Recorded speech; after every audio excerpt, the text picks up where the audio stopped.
TDP leaders Nara Lokesh deputy CM చేయాలంటున్నారు కదా, ఎంతవరకు కరెక్ట్ అది పవన్ కళ్యాణ్ అన్నప్పుడు? అది కరెక్ట్ కాదు. ఇలాగే జగన్ 4-5 పెట్టారు డిప్యూటీ సీఎంని, ఏం ఉపయోగం? పోస్ట్ అనేది ఒకరికే ఉండాలి, కానీ అది కరెక్ట్ కాదు అనిపిస్తుంది నా ఆలోచన మేరకు.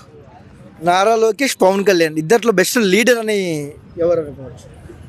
పవన్ కళ్యాణ్. అంటే పవన్ కళ్యాణ్ గారికి వస్తున్న హైప్ చేస్తున్న వర్క్ చూసి టీడీపీ వాళ్ళు భయపడుతున్నారు అనుకోవచ్చు. అలా ఏమీ లేదు, అది బయట వాళ్ళు అనుకునే, కానీ అలా ఏమీ లేదు, అందరు కలిసిమెలిసి ఉంటారు. వాళ్ళు ఎందుకు ఇలా అంటున్నారు మరి? అంటే అదే వర్మ గారు అన్నారు, శ్రీనివాస్ రెడ్డి గారు అన్నారు, ఎందుకు అలా?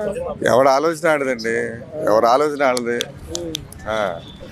బయట ట్విట్టర్లో కానివచ్చు కళ్యాణ్ గారిని కిందికి లాగడానికి చూస్తున్న టీడీపీ నాయకులు అంటున్నారు కదా, దానికి ఏమంటారు మీరు?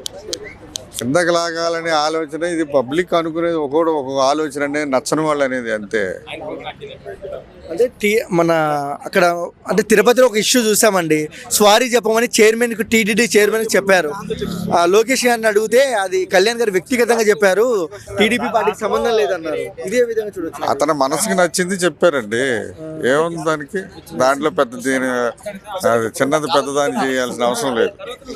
అంటే సంబంధం లేనట్టు అన్నారు కదా సార్ ఆ వీడియోలో, టీడీపీ జనసేన సంబంధమే లేదన్నట్టు. సంబంధం అనే కాదు, కానీ అతని ఆలోచన మేరకు చెప్పాలనిపించింది చెప్పారు, అంతే.